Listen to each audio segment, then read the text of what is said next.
guys, and welcome back to my channel and welcome to another episode of Fossil Friday. So today I'm out hunting and we're actually going to be looking at muddy fossils today, which sounds like an awful idea because aren't they going to be super crumbly and, you know, just fall all over the place? But that is some muddy fossils, but the ones we're looking at today are actually Gryphaea fossils. Now these are kind of shells that resemble, so they're called Gryphaea, but they're bivalves and they're oysters. So I'll insert some pictures here, and they also have a nickname called devil's toenails, which is quite a funny name, and it's because they can resemble a bit of a nasty looking, almost like big toenail, I'd say. So that's where they get that nickname from. But we're actually going to look at some of them in situ, and they can get really big. So I thought it'd be quite fun to film a hunting video to see if we can find some of the big ones, but also some of just the smaller ones would be good too. But I'm optimistic, so I hope you guys enjoy. When it's dried out in the sun, it's extremely crumbly. So if I do this, you can see it just falls apart. But when it's wet, it is extremely sludgy. So some bits here we can see like they literally form like a clay.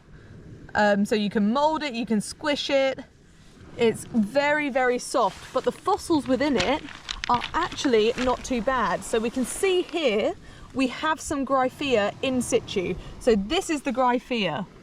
So you can see that shape there looking very much like a toenail, but look at the size of some of these pieces. So we should be able to wiggle these out. And what's nice is we actually have a really little one here. So I'm going to put them all to one side. So we've got the baby, then we've got the mama. Look at that. So it's going to need a little bit of prep because this one has obviously been exposed for a little while and it's a bit fragile. So hopefully the clay will actually hold this piece together for me until I can get it back. So Gryphaea are bivalves, so they're made up of two parts that are joined by a hinge. And so we have one larger part like this, which is curved, and that's what gets the name devil's toenail. But that would have actually sat upside down in the sediment like so. And then a flatter half, like this, would have been on top and joined at a hinge here. And then that would have flapped open and closed like that. And that's how the bivalve would have got its food. Just like that. So Kevin, what species is this Gryphaea? Gryphaea bilobata. Say that a bit louder. Gryphaea bilobata. Such a fun name. So we can see in here that there's loads of, this is all Gryphaeas here. So this is calcite, so the shell has been replaced with it and they are just everywhere. So these ones here are very kind of weak and crumbly because this has been attacked by the sea and by the elements a lot. But I think if we go a little bit further in, we might find some nice looking Gryphaea shells.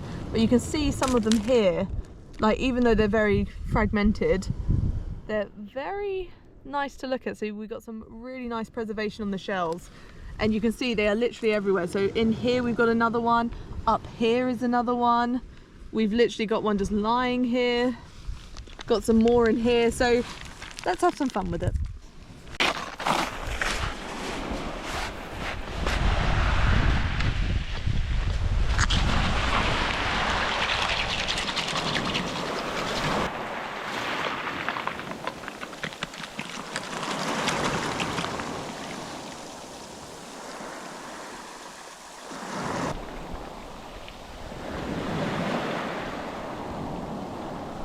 So hopefully you guys can hear me as this bit is really windy, but we've got this shingle that is full of Gryphaeas and these are all naturally eroded and washed by the sea.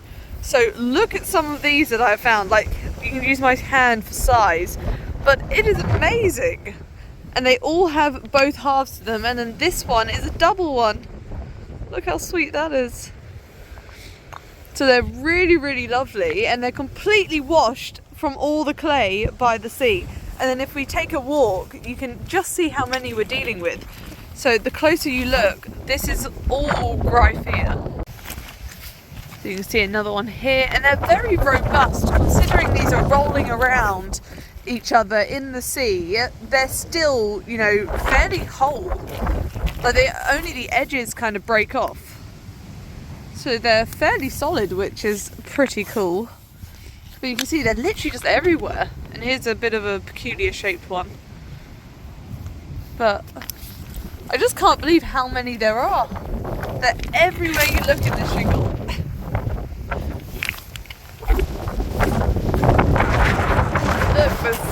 up here. So you can really see the calcite in this one. Like, look at that. Wow, look at the size of this one. It's like a helmet. Oh, it's got a little spider in it. Made it its home. Look how big they are. And there are so many. I'm in shock that literally everywhere I look on this shingle, it's just Gryphaea. Like, look, all of this is fossils. Literally everywhere. I've never seen so many in one place. This is crazy.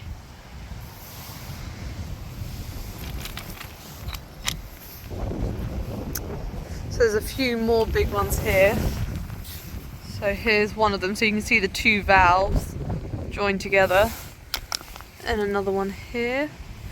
And I did cut my thumb, but I was hammering out actually a large ammonite, which you guys haven't seen in this video yet. And you have to always give a blood sacrifice for a good fossil, so that's a good sign. But I haven't actually successfully got that ammonite out yet, and I need to bring a sledgehammer, which I'm going to do tomorrow. So I will be filming that video, but you'll probably see that in a couple of days, I reckon, or next Fossil Friday. And then look at this one I found. It is covered in worm tubes. So that is literally encrusted with probably about 50 worm tubes, which is quite amazing. So you can see here's a worm tube as well. Now these have a specific name that I have forgotten, but I'll write it on the screen because I recently read it in a book. But they give these really kind of signature burrows like this encrusted on them.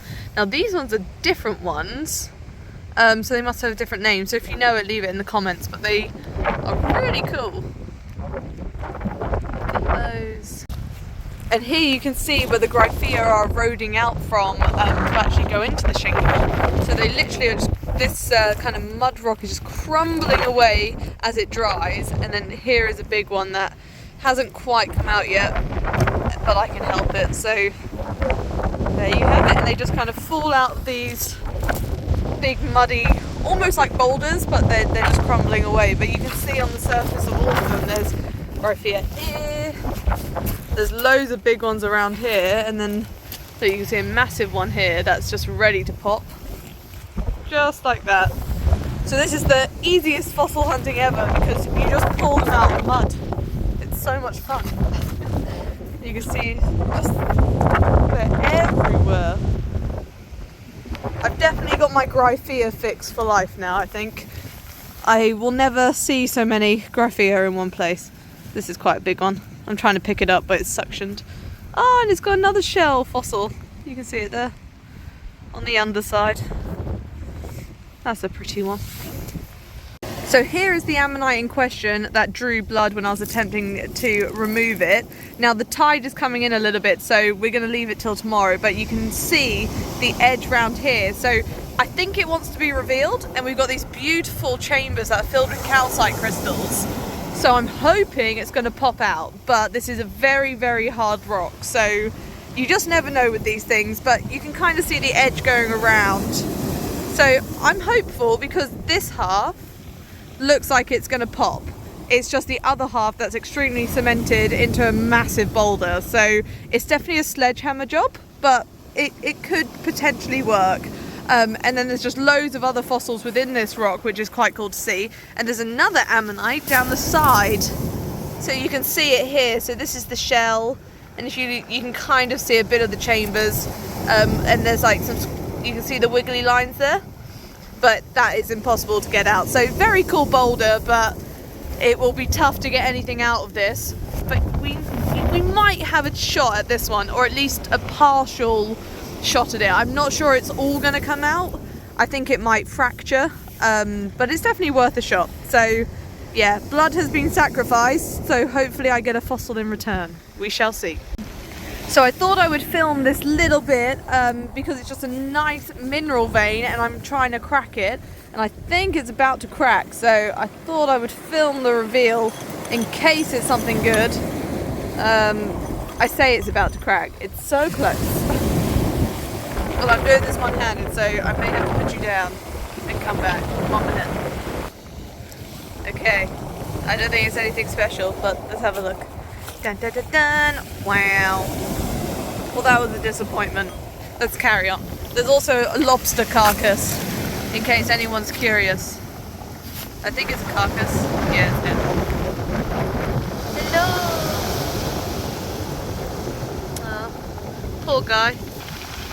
Actually, it's not a carcass. It's alive, I think. Oh my god.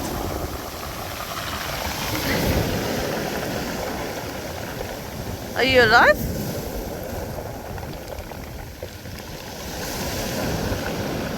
It's alive, but it's only got one claw. Oh, I'm so sorry, Mr. Lobster. Okay, I'm going to put him back in the water.